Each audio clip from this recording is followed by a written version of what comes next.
Welcome to the show. প্রতিনিয়তই record গড়ছেন Dhallywood superstar Shakib Khan. Eid ul ফিতরে মুক্তিপ্রাপ্ত বরবাদ দিয়ে কাঁপিয়েছেন বক্স অফিস। এবার কোরবানি ঈদে আসছে তার তাণ্ডব। ১৯ মে প্রকাশ হয়েছে সিনেমাটির টিজার, আর প্রকাশের পর থেকেই রীতিমতো তাণ্ডব শুরু করেছে এটি। গড়েছে অনন্য রেকর্ড।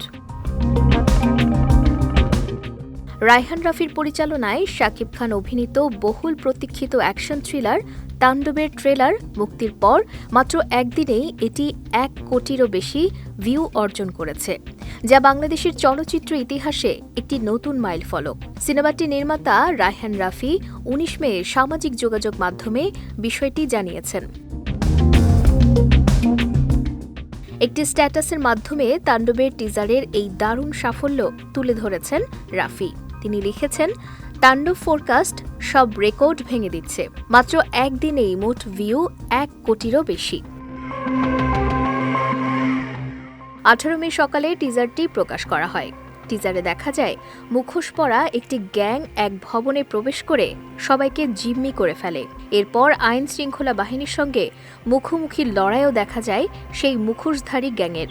ব্যাকগ্রাউন্ডে একটি কণ্ঠে দেশবাসীর প্রতি এক বার্তা ভেসে আসে, যেখানে বলা হয় তাণ্ডব আসছে। ওয়ালটন আবারও মিলিয়নিয়ার অফারে ওয়ালটন ফ্রিজ কিনে আপনিও হয়ে যেতে পারেন মিলিয়নিয়ার। টানটান উত্তেজনার টিজারটি প্রকাশের পর থেকেই ঝড় তুলে ফেলেছে সোশ্যাল মিডিয়ায়।